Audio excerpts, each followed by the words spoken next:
Hi everybody. Ignore my hair. Oh my gosh. Okay.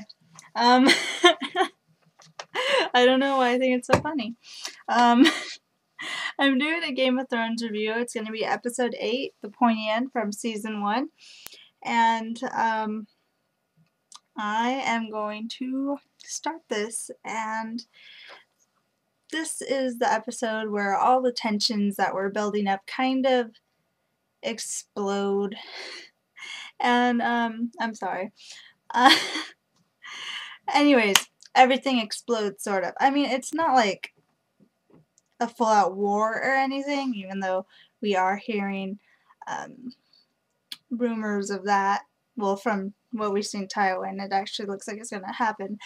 But here in King's Landing, all of the Stark household, or like, you know, the servants and soldiers and guards that came with House Stark are being slaughtered. And Arya is training when this happens, and Lannisters come for her. Obviously, they're rounding up all the Starks, or all the important Starks. Well, I guess technically the household isn't, they aren't Starks, but, you know, let's, you know, try to avoid the technicalities and whatnot. But then Syrio is kind of like, wait, this is suspicious. And I love Syrio because, like, he's not a Stark, so you know, he has no loyalties to the Starks. He like owes them nothing, but he's an honorable guy because he practically or pretty much saves Arya's butt because she's about to just go off with him. But he's like, no. And then he ends up kicking all their asses with a wooden sword. It's tight. I love Syrio. And it does end with Arya fleeing, and his sword breaks, and there's him and one more guy, so we don't really know what happens to Syrio for all. I hope for the best because he is such a lovable character. Obviously I've read the books, so I know a bit more, but I don't want to give away spoilers or anything. But there are lots of theories about it, so if you really are curious, you could find something on it. And then Arya's fleeing, and she ends up in the stables, and she finds Needle, but this stable boy, or I assume he's a stable boy, says like, look, I'm taking you to the queen, she'll reward me, blah blah blah blah blah. And when he goes to grab her, she stabs him through the belly. And I like how this kind of symbolizes the stick them with the pointy end, and Arya kind of figures out like that's basically all you have to do to kill someone. And I don't like this scene because we don't really see like how this affects her, how she really felt about her first kill. Perhaps we'll figure out in the next Arya scene, but that's all we get from Arya in this episode. But you know, there was just really no like nothing extra about how Arya felt about her first kill and whatnot. So I think that's important to know how she feels, and you know, because you need to know how this character is going to be develop, because just like the rest of the characters, there's more than just one dimension, and so hopefully they get into that. And Sansa is with the Septo when they hear all this slaughter going on. And, you know, the Septo tells her to run, but Sansa runs into Sandor. And we know Sandor works with the Lannisters, so she got captured. And she's brought to the queen and a couple of the court people, the ones we know, which is Pycelle, Varys, Peter. I don't know if there's one more. I can't really remember, but we know all these characters, and she's kind of like shamed and manipulated into writing a letter for the king.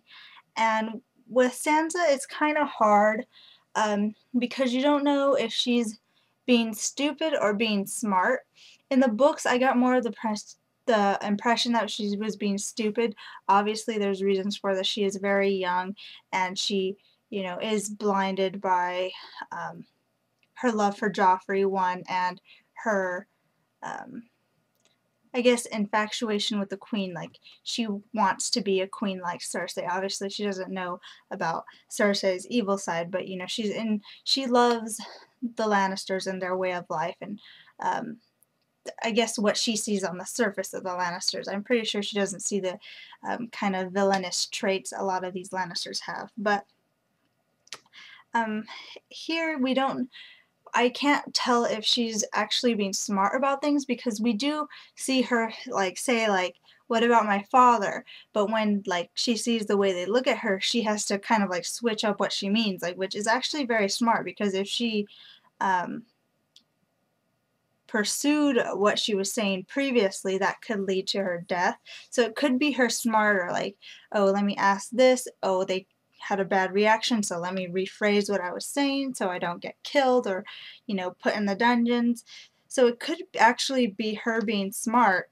But like I said, it's kind of hard to tell if it's stupidity or ignorance, or if she's actually being smart about things, because like the way I see it in the show, it's kind of like she's testing the waters with these people, and whenever she sees them react negatively to something, she's like, oh, never mind, I'm gonna rephrase that. So she writes to Robb for the queen, and you know, they're trying to get Robb to come to King's Landing to swear fealty, and you know, they have Ned, so that would be a reason to come. And in the King's Hall, and still in the Sansa chapter, I can't really remember. It was either Tyrion or Tywin was named Hand of the King. And then Jaime was given the position of leader of the Kingsguard. And this is, you just see like Lannister infestation. They're everywhere now. And then it's just sad. I feel really sad for Barristan, because being a Knight of the Kingsguard is a lifelong duty, and he's just so honorable, and he's just such a great character, and he has been loyal to his duty. Yes, he's been through a few kings, but the reasons the kings have died in the past have never been his fault. I'm sure if any of the situations where the king died, Barristan had to give his life in order to prevent it, I'm sure he would have done so. But I think with Aerys, he wasn't present. And I think with Robert, he was present, but I mean, how do you defend your king from a boar? I don't know. I think he's done his a great job, and he takes his job seriously. And I can't remember in the books if he actually strips completely naked. But in the show, he didn't. I think it'd be really interesting if he actually did. And not that I really am interested in seeing old man parts, but I don't know. It would have like just made his point that much more. I guess I don't want to say emotional, but like awe-inspiring. And so Sansa, while she's there and everyone takes care of business, she decides to take the time to plead for her dad. And I'm pretty sure she doesn't believe her dad is a traitor truly, but I can't really tell if she really believes the story that she made up. But whatever. She actually might believe that her dad is a traitor. I have no clue. Yeah, I'm not even gonna get into that. It's really hard to tell in the show. Whatever. And so Joffrey is like, yeah, we'll show mercy, but only if your dad, you know, kind of publicly says that I am king and swears fealty to me. And then we have the Ned scene, and he's in the dungeon. He gets told everything that's going on by Varys. We know Sansa is captured, but we didn't know that Arya was missing. We just knew she killed the boy, ran off, and now we know she's missing, and what's going to happen from there, who knows. So it sucks because we find out in the scene, well, Ned finds out in the scene, we already knew, that Tyrion is a free man, which means they no longer have any hold over the Lannisters. Tyrion would have been the perfect trade for the Stark children, or Ned, or maybe all three of them. So now they don't have Tyrion, which means they don't have any hostages to trade off, and the Lannisters have the upper hand now. And then Varys, he says he serves the realm, and he's just one of those shady characters where you're like, how does he serve the realm? What are his intentions? All that good stuff.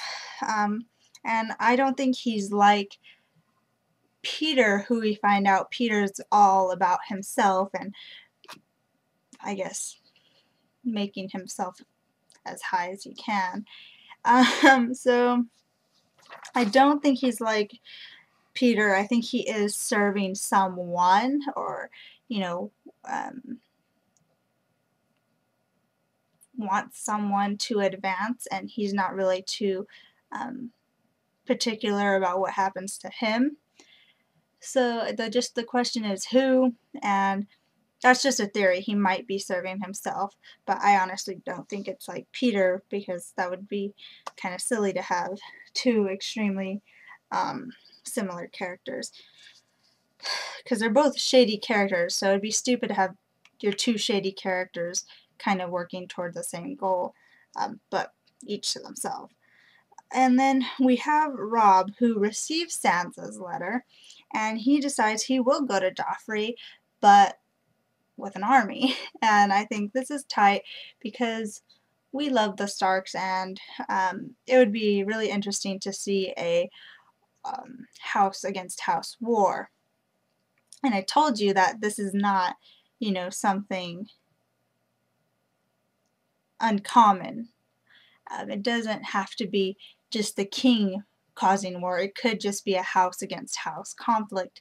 The thing is, if it's like a major house or whatnot, they can call the other houses or their bannermen to help defend them. So it does become more than one house can get involved, and it's just crazy. And then he leaves Bran and Rickon abandoned, and poor Rickon is probably taken to the hearse. I forgot that he was even there. I thought they just, like, you know, tossed him to the side, didn't even add him. But Rickon's there, and I was kind of surprised. I'm pretty sure we got introduced to him in the beginning of the, like, series, but it just so many episodes without him that I was just like, oh, Rickon, he's here. And he's probably taking the hardest, because even, like, when we see Bran, you know, complaining to Master Lewin about, you know, how sad he is that his mom left him, Rickon must be taking it like 10 times harder because he's so much younger. And now his, you know, his father's gone, his mother's gone, and Robb, who would take on kind of the role of the father, is leaving. Now he has no adult figures to look up to. Even Bran is still too young to play the role of a father. And so I feel really bad for these poor children. So in Robb's scenes, we see him winning the hearts of his bannermen, and I love the Umber scene where the wolf attacks Umber and he laughs about it and decides to stick with Jon, because you see how hard the North is. Robb definitely reflects his father when he tells Umber that he is going to come back and, you know, behead him as a traitor if he doesn't do as asked, or an oath breaker or whatever. Because that's very much something Ned would do. He's all about honor and keeping, you know, his word. And so we're seeing kind of Ned reflected in Robb. And then I just like how Umber, even though he's missing 2 fingers, he's like laughing about it. And you kind of see the Stark humor, and, you know, it's just like, how do you lose 2 fingers and laugh about it? That's just kind of like the essence of, like, I guess the northern kind of strength or humor, because I think southern lords would be very prissy about losing fingers. And then Kat meets with Robb as, you know, they're making their way down closer to meet up with the Lannisters, and, you know, I don't want to get into anything, but just pay attention to, you know, the battle plans and what's going on, and that's important, of course. When isn't it? And then we have Bran, and he is praying to the old gods, and I really forget her name. She's the one that they took hostage, took prisoner. And she is kind of the key to the lore beyond the wall. So right now, all the information we're getting about wildlings and what's beyond the wall is through her. And of course we'll probably be getting more of that from the Night's Watch as well. So in our John chapters, they found dead men from Benjen's ranging. They didn't find Benjen, so John still thinks he's out there.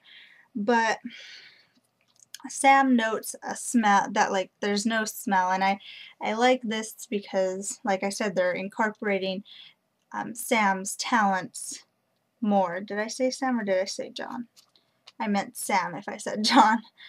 So, we're seeing Sam being more useful. While he is a coward, he has other uses that can be used on the wall. There's more to participating on the wall than just being a ranger. You need all sorts of different people to man the wall. And Snow does find out about his father and his sisters. And right now he's very conflicted. He is new to the wall, but that's his place now. He took his vows, and like I said, once you take your vows, you can't go back. There's nothing you can do about it. That is your place. And now we can see John's very, very conflicted because his blood family needs him, even though they're just half. But he's stuck on the wall now, for good. And so we hear Mormont tell him, don't do anything stupid, and, one of the stupid things he can do is forsake his vows, but then we see a stupid thing he does is get mad because someone called his father a traitor. Of course, that someone was Alistair Thorne. Ugh, asshole. But later on, John saves Mormont from a white, and it's basically like an undead, a zombie sort of a thing. And what I'm guessing is that they're not head of the things. I think there are more intelligent beings that make these whites who are kind of less intelligent. As we saw from the scene, it couldn't talk, it just moaned. It seemed not completely mindless because it was going after Mormont, and it did seem to know how to choke someone and whatnot, but still it didn't seem intelligent, like an intelligent creature. So I think there are higher intelligent beings and then lesser intelligent beings, because Sam says, oh, this guy was touched by a blah blah blah, and so I don't really remember exactly. And then Sam is useful again when he talks about the book, where he finds out more about these whites. And then we also hear, I hope the wall is high enough, which kind of gives you the sense that the wall was meant to keep something greater out. We all think that it was made to keep the wildlings out because for some reason they have war against wildlings. But we find out that it might be something more magical in a sense. And then we have Tyrion scene, which I love Tyrion. And he leaves the Vale, and of course there's a threat of the hill tribes all around, like we saw when they first went through the Vale. They got attacked by the hill tribes. And we hear Tyrion basically talking to Brom, if anybody ever pays you to betray me, just know that I'll outbid them. And I love Tyrion. He's amazing. He's like, I like living. And so he meets the hill tribes, and they're just gonna kill him. They don't really care about people. Of course they care for their tribe, but they don't care for outsiders.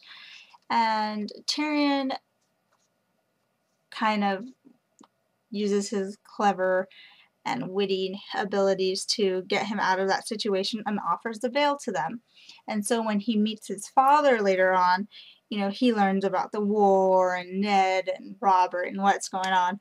And we see, even though Tywin really didn't show any affection for his son Jaime, um, there's absolutely like no love at all for Tyrion, you know. At least with Jaime, even though you don't really see a fatherly love, you see him, he has great plans for Jaime. You know, you see him tutoring him, giving him advice, you know, just like he kind of has like a plan for Jaime, whereas Tyrion, he kind of just, you know, and I like how he takes the flagon of wine away from him. We don't really see Tyrion as much of a drunkard in the show as we do in the books, but he takes away the flagon of wine from Tyrion because Tyrion's always drinking. And then also when Tyrion sees how deep he's gotten in with the Hill tribes, how like the Hill tribes are like the little men's fighting with us. Um, Tywin seriously turns around and looks at Tyrion like, dumbass, like, I'm not even gonna help you with this one. It was just, it's hilarious, just the look he gets, like, seriously, the look he gives him is just like, dumbass. And lastly, we have Dany, and this scene is important to, like, show you what kind of a person Daenerys is, and she is basically witnessing a Khalasar raid, and in this particular culture, a man fights, bleeds, sweats, and so therefore at the end he gets to partake in the raping and pillaging of the people that they raided. And you know, it's just their right, it's just their culture. And Dany is absolutely horrified by this, so she claims a bunch of women so they don't get raped. And one man is just completely upset, and I bet that one man kind of represents a lot of the other men who got stripped of their war rights, I guess you could say, and he complains. And I think if Dany wasn't so strong about her position, um, and so logical about her reasoning, that Khal Drogo would have just said, you know, shut up, woman, let a man do what he wants.